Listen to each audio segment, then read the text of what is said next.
Finally आज दोनों indices ने रेंज के बाहर निकल के क्लोजिंग रेंज के ऊपर दे दिया है। अब क्या ये कंटिन्यूएशन में जाना चाहिए? रिवर्सल के कौन से पॉइंट्स होंगे एंड कंटिन्यूएशन में क्या टारगेट्स निकल के आएंगे कल के एक्सपायरी के लिए? डिस्कस करेंगे सब इन डिटेल में ये वीडियो में। गुड इवनिंग, मेरा नाम है सोहेल। चलते हैं एनालिसिस पे।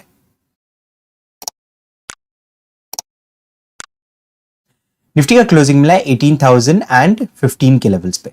आज के दिन देखेंगे एक गैप डाउन ओपन हो गया 17,900 के नीचे आने के बाद तुरंत क्लेम हो गया। फर्स्ट आवर के अंदर ये जोन्स क्लेम होके साइडवेज चले गया मार्केट।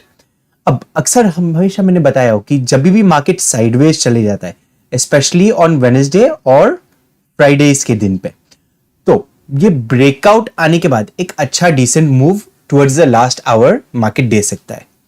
साइडवेज चले गया, एक रेंज बना दिया एंड ब्रेकआउट दे दिया। एंड ब्रेकआउट वही लेवल से था 17,950 जो कल डिस्कस किए थे। पोटेंशियल टारगेट्स यहाँ पे 18,000 के आसपास का फर्स्ट टारगेट था, 18,090 का सेकंड टारगेट जो अभी भी पेंडिंग है। लास्ट आवर के मूव में फास्ट एंड फ्यूरियस मूव जरूर आता है, बट कंप्लीट टारगेट तक पहुंचने के लिए काफी दिक्कत हो सकती है। अब कल के लिए क्या करना है?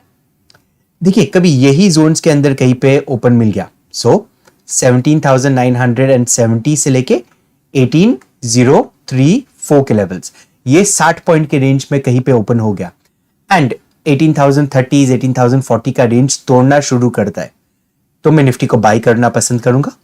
यहाँ पे जो फर्स्ट टारगेट रहेगा, आज का पेंडिंग टारगेट जो है 18,090 का, वो फर्स्ट टारगेट निकल के आएगा।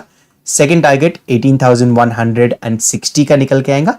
थर्ड टारगेट, कभी एक बड़ा मूव आ गया कल मार्केट के अंदर तो 18,200 का लेवल भी हमें दिखाई दे सकता है इंट्राडे बेसिस पे।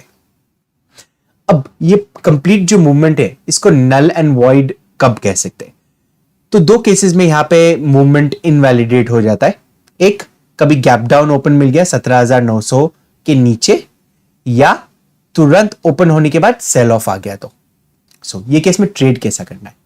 यही जोन्स के अंदर ओपन होके सेल ऑफ आना शुरू हुआ और 17,970 के नीचे आना शुरू हो जाता है मार्केट, यहाँ पे सस्टेन करता है 17,970 के नीचे, तो ये बेयर ट्रैप, बुल ट्रैप बन जाएगा मार्केट में। तो यहाँ पे ब्रेकआउट का क्या लेवल है? ब्रेकआउट का लेवल दे दिया मार्केट ने, बजट डे का हाई को तोड़ दिया। अब ये निगेट जब होके क्लोजिंग देना शुरू करता है ये लेवल से, तो वापस से ये जो वाइड जो जोन बना हुआ है निफ्टी के अंदर 17,720 से लेके 17,970 के लेवल्स, ये 200 पॉइंट का रेंज, इसके अंदर ही प्ले में आ जाएगा फिर से। तो वो केस में स्ट्रैटेजी क्या रहना चाहिए? यहाँ पे स्कैल्प एंड रन करना है आपको। तो कभी तुरंत ओपन के साथ में फ्लैट ओपन होके सेल ऑफ आना शुरू हुआ 17,970 के नीचे, 15 मिनट का एक कैंडल क्लोजिंग दिया, उसके बाद हम एक छोटा सा सेल ट्रेड अटेम्प्ट कर सकते हैं। स्टॉप लॉस 20 से 25 रुपए का स्टॉप लॉस रहना चाहिए। हाफ क्वांटिटीज के साथ में ही ट्रेड करना, क्योंकि ऑलरेडी ब्रेकआउट दे चुका है, तो ये केस में हाफ क्वांटिटीज के साथ में ही हम ट्रेड करेंगे। और जो टारगेट्स निकल के आएगा ये केस में 17,900 का लेवल और 17,820 का लेवल। अब कभी गैप अप या गैप डाउन सिचुएशन हुआ तो देखिए, कभी गैप अप वाला सिचुएशन हो गया, बड़ा गैप अप सिचुएशन हो गया, तो जो मूवमेंट आना है वो काफी हद तक, क्योंकि आज ऑलरेडी ब्रेकआउट दे चुका है मार्केट, तो जो मूवमेंट आने वाला मूवमेंट है वो काफी फेड अवे होगा, तो वहां पे अच्छी अपॉर्चुनिटी फर्स्ट हाफ में मिलना मुश्किल हो जाएगी। तो गैप अप हुआ, बड़ा गैप अप हो गया, 50 पॉइंट 60 पॉइंट 70 पॉइंट का गैप अप, एंड एक रेंज कभी बना दिया मार्केट ने, तो ही हम रेंज ब्रेकआउट पे ट्रेड करेंगे। सो ये केस में कभी सेफ एग्जांपल 18,090 18,100 के आसपास में गैप अप हो गया एंड मार्केट साइडवेज चले गया फर्स्ट हाफ तक। उसके बाद 12 बजे के बाद जो भी तरफ का मूवमेंट आता है, या तो ब्रेकआउट या ब्रेकडाउन, वो दोनों को हम एक छोटे स्टॉप लॉस के साथ में ट्रेड कर सकते हैं। जो भी वो ट्रेड बनेगा मैं टेलीग्राम ग्रुप पे शेयर करूंगा, तो आप वहां से भी देख सकेंगे कौन सा ट्रेड लेना है। अब कभी गैप डाउन ओपन हुआ तो कल के दिन कभी गैप डाउन ओपन हुआ 17,900 के नीचे, 17,900 के नीचे, तो सेलिंग प्रेशर मार्केट में फिर से आ जाएगा। ये कोशिश करेंगे 17,720 के लेवल को टच करने के लिए। 1 आवर का मैं चार्ट खोल के आपको दिखा देता हूँ, रेंज जो बना हुआ है मार्केट के अंदर। 1 आवर के चार्ट में है, आप देखेंगे ये जो रेंज है ये कंट्रोल वाला एक रेंज है, 17,720 से लेके 17,904। अब ये रेंज के अंदर फिर से आ गया मार्केट, तो ये कोशिश करेंगे ये बेसलाइन को टच करने की। तो 17,904 के नीचे गैप डाउन ओपन हो गया, सस्टेन कर दिया 3 मिनट, उसके बाद हम सेल करेंगे। फर्स्ट टारगेट 17,820 का, सेकंड टारगेट 17,720 के लेवल्स का। चलिए देखते हैं अभी बैंक निफ्टी को किस तरह से ट्रेड किया जा सकता है।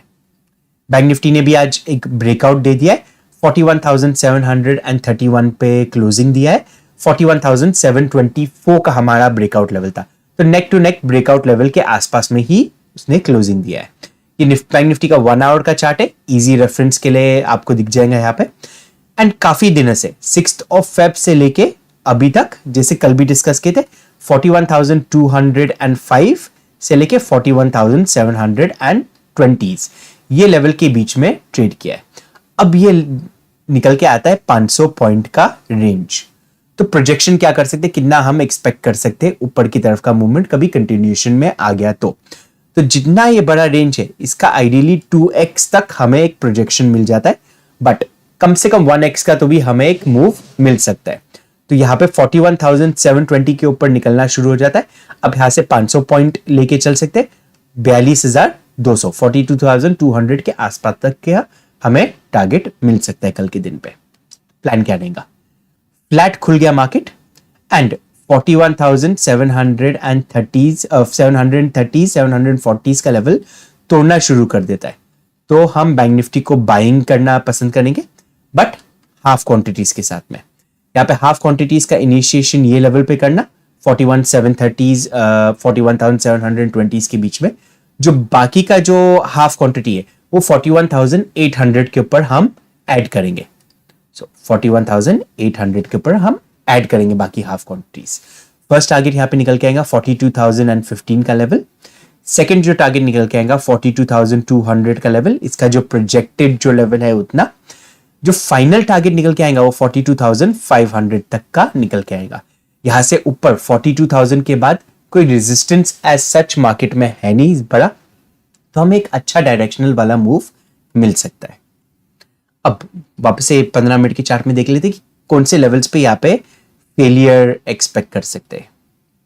तो 41,724 का हमारा ब्रेकआउट लेवल था। अब कल के दिन ये जोन के अंदर कभी खुल गया मार्केट 41,800 से लेके 41,720, ये 80 पॉइंट के रेंज के अंदर खुल गया मार्केट एंड तुरंत सेल ऑफ आना शुरू हो जाता है एंड 41,720 के नीचे 15 मिनट का एक क्लोजिंग दे देता है, तो वापस से ये नीचे की तरफ लोस टच करने के लिए आ सकता है मार्केट के अंदर। ये जोन के अंदर ही कंट्रोल्ड एक्सपायरी हो जाएगा एंड ये केस में आपको कॉल्स शॉर्ट करने का ज्यादा अच्छा मौका मिल सकता है। ये गैप डाउन के केस में या ओपन सेल ऑफ के केस में मैं निफ्टी को ज्यादा प्रेफरेंस देना पसंद करूंगा, क्योंकि निफ्टी ने ऑलरेडी एक ब्रेकआउट दे चुका है। सो ये लेवल्स के नीचे आना शुरू हो गया, सेलिंग के लिए इनिशिएट करेंगे, प्रेफरेबली कॉल्स को सेल करेंगे हम एंड टारगेट जो होना चाहिए वो 41,500 के आसपास का फर्स्ट टारगेट निकल के आएगा। सेकेंड जो टारगेट निकल के आएगा 41,200 के आसपास में निकल के आएगा। अब गैप अप गैप डाउन के केस में क्या करना है, कभी गैप अप वाला केस हो गया ये जोन्स के आसपास में, तो अगेन हम एक रेंज फॉर्मेशन का वेट करेंगे। गैप अप कभी छोटा है 41,800 के आसपास में, 820 के आसपास में, मतलब 101 पॉइंट के अंदर का कभी गैप अप है, तो हम वेट कर सकते हैं रीटेस्ट का। ये लेवल को कभी रीटेस्ट कर दिया 41,720 का और रिजेक्शन लिया, मतलब प्राइस एक्शन बनना चाहिए, तो वहां पे हम बाइंग के लिए देख सकते हैं इनिशियल क्वांटिटीज पे 41,800 पे हम बाकी की क्वांटिटीज ऐड करेंगे। Target 42,000, 40,000, 42,200, final target 42,500। बट कभी एक रेंज फॉर्मेशन हो गया, तो जैसे निफ्टी के केस में डिस्कस किए थे, 12 बजे के बाद कोई भी डायरेक्शन में ब्रेकआउट या ब्रेक डाउन देता है बैंक निफ्टी, तो हम वो ट्रेड ले सकते। सो एक रेंज बन गया मार्केट में, जैसा ये रेंज जैसा बना हुआ है, जैसा कुछ रेंज बन गया मार्केट में, एक ही जोन के अंदर 100-150 पॉइंट के जोन के अंदर ट्रेड किया। जैसे ये ब्रेकआउट दे देता है, वैसा बाइंग के लिए देख सकते हैं। कभी ब्रेकडाउन दे दिया तो यहाँ पे सेलिंग के लिए देख सकते हैं हम। अब कभी गैप डाउन ओपन हुआ तो ये लेवल्स के आसपास में कहीं पे गैप डाउन हो गया 41,600, 41,500, ये केस में मैं निफ्टी को अगेन प्रेफर करूंगा सेल करने के लिए rather than bank Nifty. Nifty के केस में क्या हो जाएगा कि वो एक ब्रेकआउट फेलियर, ऑलरेडी ब्रेकआउट हो चुका है, वो गैप डाउन के साथ में एक फेलियर वाला ट्रेड हो जाता है एंड एक अच्छा शार्प मोमेंटम हमें नीचे की तरफ नजर आ सकता है। बट ये केस में बैंक निफ्टी जस्ट ब्रेकआउट दे दिया, कोई भी टारगेट अचीव किया नहीं है ब्रेकआउट का। तो ये केस में कभी गैप डाउन हुआ तो सिर्फ वॉलेटिलिटी होगी मार्केट में एंड ये वॉलेटिलिटी को ट्रेड करना सेंस नहीं बनेगा। तो ये केस में बैंक निफ्टी को हम अवॉइड करेंगे और निफ्टी को प्रेफरेंस देंगे। हमारा वीडियो कभी आपको अच्छा लगा तो लाइक एंड शेयर जरूर कीजिएगा। ऑल्सो अभी तक टेलीग्राम ग्रुप नहीं ज्वाइन किया तो नीचे डिस्क्रिप्शन बॉक्स में लिंक दिया हुआ है, उसे जरूर ज्वाइन कीजिए। Thank you for watching the video. Have a great trading day.